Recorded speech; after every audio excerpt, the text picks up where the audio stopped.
Pemirsa, Kepala Bidang Hubungan Masyarakat Kabid Humas Kepolisian Daerah Polda Riau, Kombes Pol Zahwani Pandra Arsyad, mengungkap para terduga pelaku pembunuhan wanita lanjut usia berinisial D di Pekanbaru Riau positif narkoba. Pembunuhan itu terjadi di kediaman korban pada Rabu 29 April 2026. Menurut keterangan kepolisian, 4 terduga pelaku adalah AF, SL, E alias I, dan L.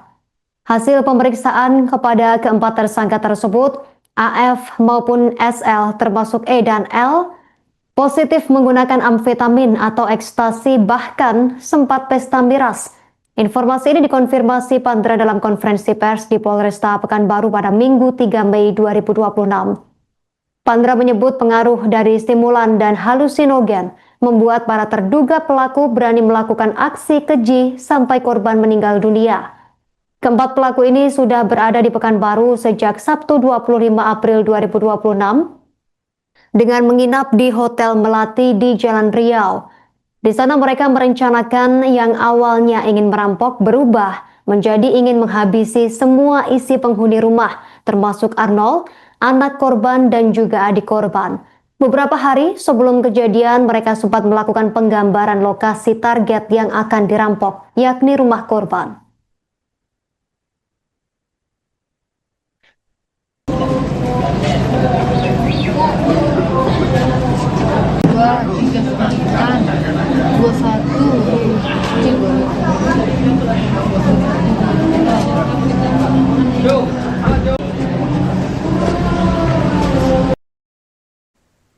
Polisi telah menangkap menantu berinisial AF dan kelompoknya yang membunuh lansia Dumaris Deniwati Sitio yang berusia 60 tahun di Kota Pekanbaru Riau, pemirsa.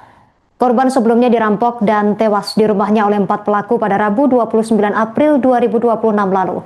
Belakangan diketahui pelaku yang masih menantu korban merencanakan dan melakukan tindakan kejinya untuk menguasai harta korban. Mendalami informasi terkait pembunuhan dari mendiang Dumaris Deniwati Boru, terhubung bersama kita saat ini wartawan Tribun Pekanbaru, rekan Nasuha Nasution yang melaporkan langsung dari Polresta Pekanbaru. Selamat sore, rekan Nasuha. Selamat sore, rekan Justin. Rekan Nasuha, menurut informasi yang Anda himpun, siapa sebenarnya otak utama yang merancang skenario pembunuhan dan juga perampokan ini, rekan? Baik, terima kasih. Tribuners, dapat kami laporkan dari Pekanbaru Riau. Baru saja Polresta Pekanbaru bersama Polda Riau melakukan ekspos terhadap penangkapan 4 pelaku perampokan sekaligus pembunuhan sadis yang terjadi pada Rabu 29 lalu. Nah, ada 4 pelaku yang diamankan di 2 lokasi berbeda. 2 orang pelaku AF dan SL diamankan di Aceh Tengah, sedangkan 2 lainnya E dan L diamankan di Binjai. Sedangkan otak dari pelaku perampokan dan pembunuhan sadis yang terjadi di Rumpai Pekanbaru ini merupakan menantu dari korban Dumaris yang sempat dekat dengan anak korban pada 2022 silam dan melarikan diri pada 2023 ke Kota Medan, yakni inisial AF. Begitu, rekan Justin. Baik, dari keterangan AF sendiri, bagaimana perilaku dari korban sebenarnya, rekan Nasuha, hingga membuatnya gelap mata dan merencanakan aksi sadis ini? Baik, dari keterangan yang dihimpun pihak kepolisian dari 4 pelaku, AF menjadi otak dari pelaku pembunuhan sadis ini.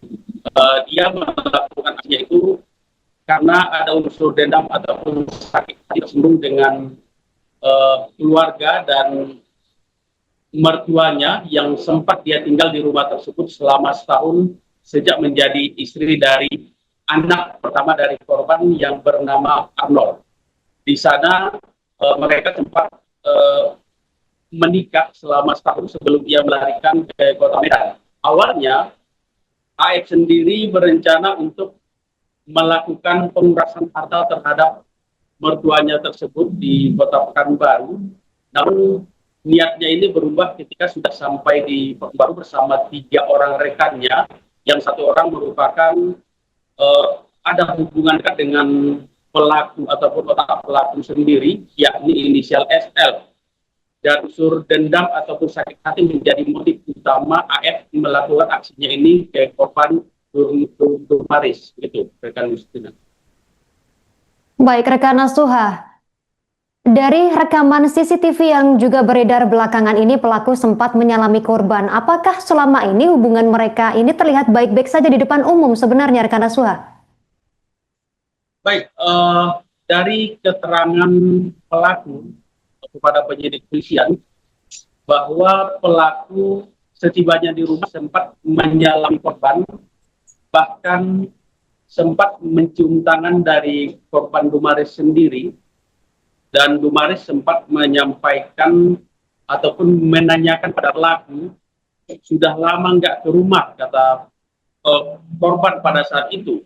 Dan kemudian hubungan antara keduanya memang sudah tidak baik-baik saja setelah pelaku melarikan diri ke kota Medan pada 2023 silam. Begitu. Baik, sebenarnya bagaimana peran spesifik dari menantu sendiri dari AF ini dalam mengatur kedatangan dari para pelaku ke rumah korban, rekan Nasuha? Baik, peristiwa pembunuhan ataupun perampokan yang terjadi pada Rabu 29 April kemarin merupakan aksi yang kedua dilakukan oleh AF, di mana aksi pertamanya sudah pernah dilakukannya pada 8 April 2026 silam.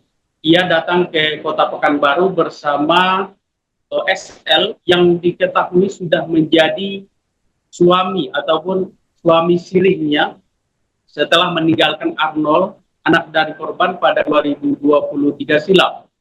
Di 8 April 2026 itu, AF bersama SL mendatangi rumah korban dan menghubungi mantan ataupun suaminya Arnold.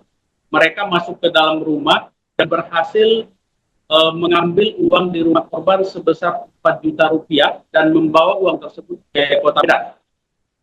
Dan untuk kedatangan kedua ini memang diniatkan oleh AF dengan membawa 3 orang temannya itu untuk melakukan pengurasan harta ataupun merampok di rumah orang yang pernah menjadi mertuanya tersebut. Namun niatnya itu berubah ketika sudah sampai di Kota Pekanbaru. Saat menginap di sebuah hotel melati di Kota Pekanbaru, niat AF kemudian berkembang menjadi ingin menghabisi seluruh keluarga korban, termasuk yang pernah menjadi suaminya sendiri, Arnold, kemudian adiknya Arnold yang diketahui bekerja di sebuah rumah sakit di Kota Pekanbaru, dan bahkan mertua laki-lakinya. Kemudian pada saat kejadian, dia sengaja menghubungi Arnold untuk mendatangi sebuah ruko tempat mereka menyiapkan siasat itu untuk mempertanyakan kondisi rumah pada saat kejadian, sebelum kejadian maksud kami. Dan mereka sempat melakukan pengintaian beberapa hari sebelum peristiwa pembunuhan tersebut di sekitar rumah korban. Demikian. Artinya apakah tidak ada kecurigaan dari anak korban sendiri, rekan Nasuha? Baik, dapat kami sampaikan juga untuk status ataupun kondisi dari anak korban sendiri yang bernama Arnold, diketahui mengalami keterbelakangan mental ataupun orang dengan berkebutuhan khusus, sehingga dia tidak sampai berpikir lebih jauh niat dari pelaku ini. Ini merupakan hasil dari pemeriksaan pihak kepolisian karena saksi Arnold sempat diperiksa di Polsek dan Polresta Pekanbaru sebelum pelaku dilakukan penangkapan. Seperti yang disampaikan oleh rekan Nasuha tadi, bahwa kejadian terbaru ini adalah kedatangan kedua kali dari para pelaku. Apakah para pelaku ini tidak menyadari adanya CCTV di rumah tersebut, rekan Nasuha? Baik, memang pada aksi pertamanya tidak ada CCTV di lokasi tersebut. Hanya saja setelah kejadian kehilangan uang 4 juta yang pertama, oleh keluarga korban ataupun suami korban berinisiatif untuk memasang CCTV. untuk mengetahui siapa sebenarnya pelaku yang masuk ke dalam rumah. Pelaku sendiri mengetahui adanya CCTV itu setelah mereka mengeksekusi korban di rumah tersebut. Mereka melihat ada CCTV dan dalam keadaan panik mereka menghancurkan CCTV tersebut. Demikian rekan Yusuda. Baik, mungkin bisa dikonfirmasi kembali seperti tadi yang disampaikan oleh rekan Nasuha bahwa AF atau menantu dari korban ini sudah memiliki hubungan baru dengan orang baru atau nikah siri dengan pria lain, yakni apakah betul dengan pria yang membawa kayu untuk memukul yakni eksekutor tersebut, rekan Nasuha? Ya, dari keterangan pihak kepolisian saat ekspos tadi, otak pelaku pembunuhan atau perampokan itu yakni AF sudah melakukan nikah siri dengan eksekutor pembunuh di rumah Dumaris di Rumbai tersebut, yakni inisial SL.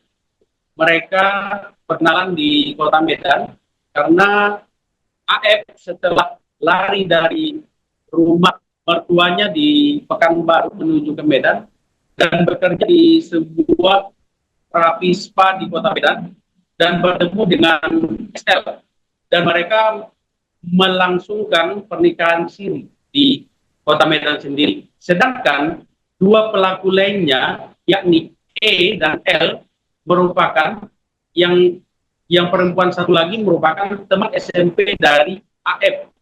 Sedangkan satu pria lainnya merupakan teman dekat dari temannya si AF. Dan mereka sepakat untuk bersama-sama ikut untuk menjalankan misi perampokan ke kota Pekanbaru ini. Apa iming-iming dari AF sendiri kepada para rekan-rekannya? Rekan Nasuha mungkin sudah ada informasi? Baik, dari informasi yang kami himpun tadi, dia hanya mengajak rekan-rekannya ini untuk mendapatkan sejumlah uang di rumah mertuanya yang menurutnya memiliki harta yang bisa untuk dikuras. Dan dapat kami informasikan juga, keempat dari pelaku ini datang ke Pekanbaru sendiri dalam kondisi menggunakan narkoba, sehingga aksi yang dilakukan mereka ini cukup nekat, rekan kami di sini. Adakah indikasi penggunaan obat terlarang, rekan Nasuha, atau pengaruh lain dari para pelaku sehingga menjadi stimulan mereka nekat melakukan aksi keji ini terhadap korban?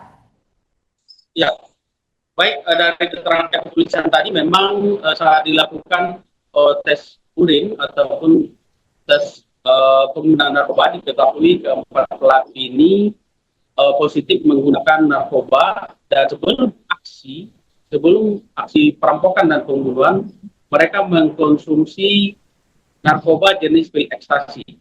Dan setelah melakukan aksi, mereka sampai di kota Medan sempat juga melakukan pesta narkoba di sebuah lokasi tempat hiburan di kota Medan. Baik, ancaman hukuman mati sudah disangkakan. Apa sebenarnya poin pemberat utamanya terhadap para pelaku ini, rekan Nasuha dari pihak berwajib sendiri? Salah satu poin yang sangat memberatkan empat pelaku ini adalah pembunuhan dengan perencanaan, di mana mereka sudah menyiapkan kayu balok untuk melakukan eksekusi ataupun membunuh korban. Dan bahkan niat empat pelaku ini tidak hanya satu korban, akan tetapi ingin mengeksekusi empat orang yang berada di dalam rumah tersebut. Dari keterangan pihak kepolisian juga dijelaskan tadi, Arnold sempat menjadi target dari pelaku ini, di mana setelah mengeksekusi korban Dumaris, Arnold sempat dibawa mengikuti mereka ke Minas yang berjarak sekitar 30 km dari lokasi kejadian, di mana Arnold disuruh mengikuti mereka menggunakan sepeda motor dengan membonceng salah satu pelaku, dan Arnold pun mengikuti mereka sampai ke daerah yang bernama Minas sekitar 30 km dari kota Pekanbaru, dan rencananya pelaku ini juga mengeksekusi Arnold di sana dan mengambil sepeda motor milik Arnold. Hanya saja muncul rasa kasihan mereka kepada Arnold yang diketahui memiliki keterbelakangan mental ataupun berkebutuhan khusus. Akhirnya AF, orang yang pernah menjadi istri Arnold, berikan uang kepada Arnold sebesar 50.000 dan menyuruh Arnold kembali ke Pekanbaru. Akhirnya tidak terjadi ataupun perampokan terhadap Arnold ataupun rencana pembunuhan terhadap Arnold. Demikian rekan. Baik, terima kasih informasi Anda rekan Aswan Nasution melaporkan langsung dari Pekanbaru. Kami nantikan perkembangan informasi selanjutnya terkait pembunuhan dari Dumaris Dediwati Boru. Selamat bertugas kembali. Warahmatullahi wabarakatuh. Selamat siang, salam sejahtera bagi kita semua. Yang saya hormati Pak Kapolresta Pekanbaru, Kombes Muhammad. Yang saya hormati juga Pak Dirreskrim Polda, Pak Kombes Hasim dan dia, dan bersama kita ada Kasubdit Jatan Pak Akun Roy, Kanit Resmo, ya, dan juga ada juga Kasat Reskrim Kanit Resmo dari kemudian juga ada Kasat Reskrim Polresta Pekanbaru, Pembangunan dan penyidik dari kasus yang ditangani. Pada kesempatan siang hari ini, saya mengucapkan terima kasih kepada teman-teman awak media yang setia menunggu dari tadi. Tentunya dalam kesempatan ini kami akan menyampaikan kegiatan konferensi pers tentang pengungkapan kasus dugaan tindak pidana pembunuhan berencana dan atau pencurian dengan kekerasan yang mengakibatkan matinya orang. Dasar daripada pengungkapan ini adalah berdasarkan laporan polisi B36 4 Romawi 2026 SPKT Kota Pekanbaru Polda Riau pada tanggal 30 April atas nama pelapor. Waktu kejadian ini adalah pada hari Rabu tanggal 29 April 2026 sekitar pukul 10.30 waktu Indonesia bagian Barat. Adapun tempat kejadian perkara itu beralamat di Jalan Kurnia 2 nomor 20 RT 5 RW 15 Kelurahan Limbungan Baru, Kecamatan Rumbai Pesisir, Kota Pekanbaru. Dari kejadian ini tentu perlu saya sampaikan bahwa tim, ya artinya tim gabungan yang terdiri dari Polsek Rumbai, juga ada juga dari Satreskrim Polresta Pekanbaru, di backup dari Direktorat Reserse Kriminal Polda Riau, ya telah melakukan olah TKP dan juga telah mengamankan ya 4 orang pelaku. Dari pelaku ini tentunya didapat keterangan beberapa orang yang dilakukan pemeriksaan. Jadi saya akan menyampaikan secara umum dulu. Dari laporan polisi yang diterima tersebut pada hari Rabu tanggal 29 April tersebut, kami tentunya menjadi atensi karena ini menyangkut warga masyarakat di mana korban yaitu adalah seorang wanita berusia lanjut, artinya sudah 60 tahun, atas nama korban Dumaris almarhum Dumaris Dediwati Boru Sitio, berusia 60 tahun yang memang tinggal di alamat tersebut dan mengalami musibah ataupun juga peristiwa tergitang 29. Dan dengan ini juga Kapolda Riau Irjen Heri Heriawan tentunya memberi atensi kepada seluruh jajaran untuk melakukan pengungkapan kasus ini seterang-terangnya. Beliau langsung memonitor pergerakan ataupun juga kegiatan proses penyelidikan dan penyidikan ini secara ilmiah atau yang kita katakan scientific crime investigation. Kami juga melibatkan unsur bantuan teknis baik dari Binlab 4, kemudian juga dari Inavis, dan juga terhadap korban, keluarga korban, kami melakukan pendampingan secara psikologi. 6 di hari Sabtu itu pelaku dapat ditangkap dan dibawa ke Polresta Pekanbaru wilayah hukum Polda Riau. Pengejaran ini tidaklah mudah rekan-rekan wartawan sekalian dan seluruh masyarakat yang menyaksikan kegiatan konferensi pers ini. Pengejaran ini tidaklah mudah karena pelaku begitu melakukan aksinya itu sempat melarikan diri ke wilayah di luar wilayah hukum provinsi atau wilayah hukum Polda Riau. Ini lapangan tentu kami kumpulkan agar terangnya suatu masalah, karena bagaimanapun juga unsur-unsur pasal yang akan dipersangkakan harus sesuai dengan makna dan tujuan hukum. Kami sampaikan, dan untuk itu juga kami memberikan kesempatan kepada Bapak Kapolresta Pekanbaru untuk dapat memberikan secara umum, karena ini adalah menyangkut wilayah hukum Polresta Pekanbaru. Terima kasih seluruh rekan-rekan media. Alhamdulillah, pertama-tama saya kembali mengucapkan turut berbela-sungkawa, turut berduka cita kepada seluruh keluarga korban dan yang ditinggalkan. Kemarin kami dengan Pak Kabid Humas dan Pak Dirkrim juga sudah 2 hari di rumah duka sampai dengan ke pemakaman. Hari ini kami kembali mengucapkan turut berbela-sungkawa, turut berduka cita. Semoga yang ditinggalkan diberikan kekuatan dan segera mendapat penghiburan. Dari kejadian, kami juga terima kasih atas bantuan seluruh jajaran kepolisian, khususnya jajaran kepolisian Polda Aceh, Polres Aceh Tengah maupun Polda Sumut, Polres Binjai. Jadi tanggal 29 kejadian, besoknya tanggal 30 malam, alhamdulillah 2 orang pelaku utama AF dan SL berhasil diamankan di Aceh Tengah. Selanjutnya, besoknya pada tanggal 1 pagi hasil pengembangan 2 orang sisanya atas nama E alias I dan L berhasil diamankan di Binjai. Alhamdulillah dalam waktu cepat kami berhasil memenuhi harapan-harapan masyarakat untuk segera melakukan pengungkapan terhadap kejahatan yang sangat keji ini. Untuk kejahatan tersebut kami jerat dengan pasal pembunuhan berencana dan pencurian dengan kekerasan yang mengakibatkan matinya orang.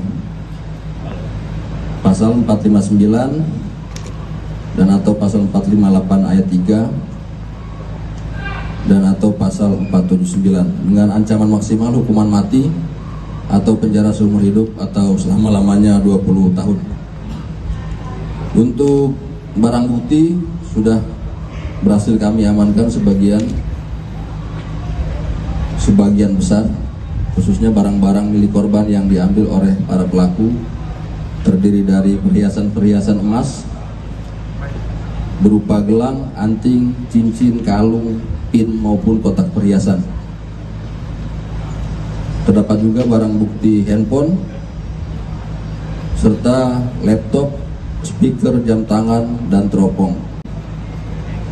Berdasarkan hasil pemeriksaan semalam dari pelaku utama otak perencana, untuk motif kejahatan keji ini adalah sakit hati dengan alasan si pelaku saat menjadi menantu, saat masih tinggal serumah, sering dimaki-maki, sering dimarahi oleh korban. Ini pengakuan pelaku, pengakuan tersangka. Serta motif ekonomi, ingin menguasai harta-harta milik korban. Rangkai terkait pengungkapan terhadap para pelaku, yang mana pasca kejadian kami mengumpulkan bukti-bukti petunjuk yang salah satunya mengumpulkan CCTV rangkaian dari perjalanan para tersangka yang menggunakan mobil semi hitam ini dari TKP sampai termonitor terakhir sama kami di SPBU Muara Fajar. Dari SPBU Muara Fajar kami monitor mereka mengisi BBM, lalu kami melakukan pengecekan terhadap nopol kendaraan. Kami berkoordinasi juga dengan Polda Su dan Polda Aceh, terutama pada Polres Aceh Tengah, karena plat dari kendaraan tersebut berasal dari Aceh Tengah. Berangkat dari info tersebut, kami berkoordinasi dengan Aceh Tengah untuk bertukar informasi, sembari kami dari Pekanbaru menuju ke Aceh, dan dari jajaran Direktorat Kriminal Umum juga menuju ke arah Medan, karena kami bagi dua tim untuk mengejar pelaku agar segera terungkap.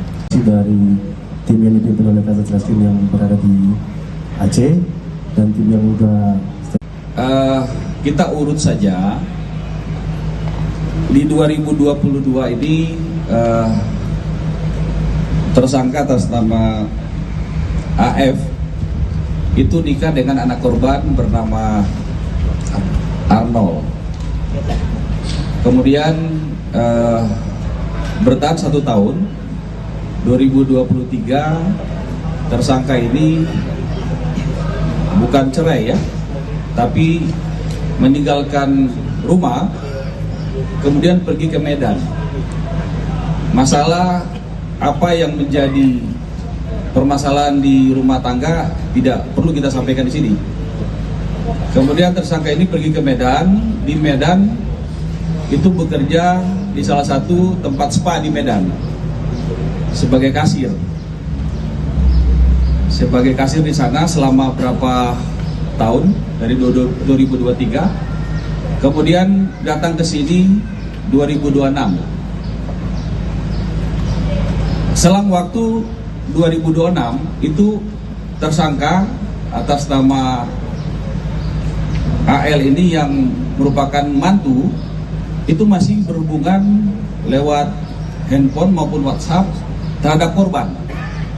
Menurut keterangan anak korban masih meminta nafkah, baik uang maupun komunikasi-komunikasi yang lain. Kemudian dari hasil interogasi terhadap mantu yang menjadi otak pelaku, niat mereka ke Medan, niat mereka ke Pekanbaru sengaja untuk merampok. Kemudian dengan membawa tersangka SL. Apa hubungan SL dengan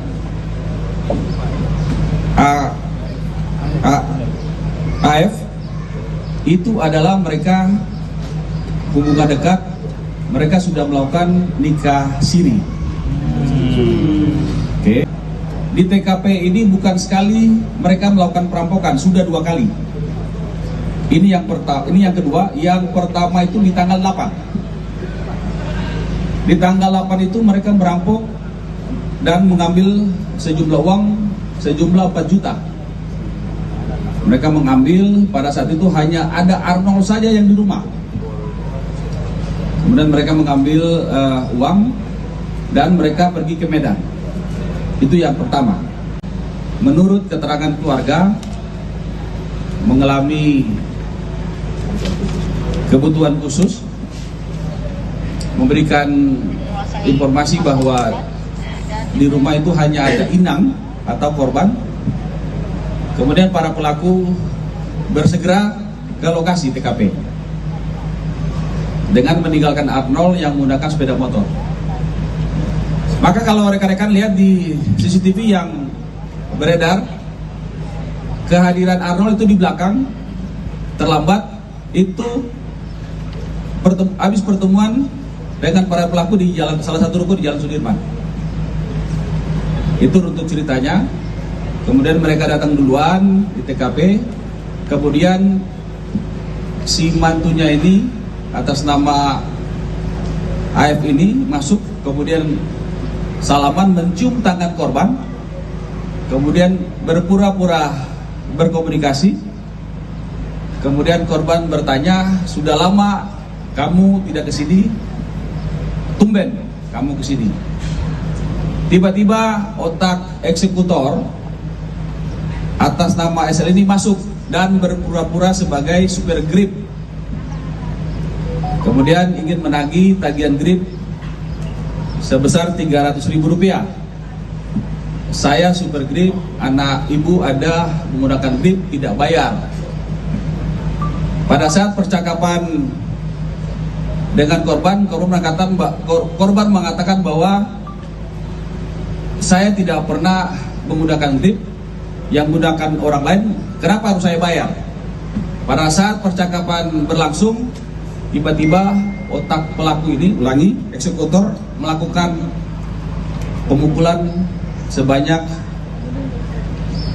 kurang lebih 5 kali yang mengakibatkan korban meninggal dunia di tempat.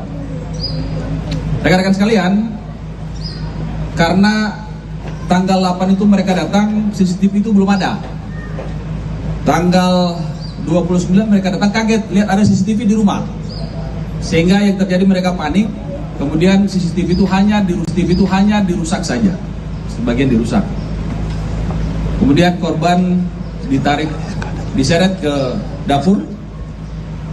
Kemudian yang lain melakukan aksi, melakukan pengambilan barang-barang. Tidak berselang lama, saudara Arnold datang, tiba. Kalau lihat di CCTV, kita rekan-rekan bisa lihat pada saat CCTV itu Arnold datang terlambat, ditahan oleh 2 perempuan ini, yaitu inisial AF dan LB, mengajak ngobrol di garasi. Kemudian dua laki-laki ini melakukan aksi di dalam. Setelah selesai, kemudian para pelaku keluar. Pada saat keluar, itu Arnold diajak pergi. 3 orang naik kendaraan, kemudian 1 perempuan atas nama inisial LB itu berboncengan dengan Arnold. Berboncengan dengan Arnold dengan tujuan pertama ke ruko, salah satu di ruko di Jalan Sudirman, nanti akan dicek oleh Polresta.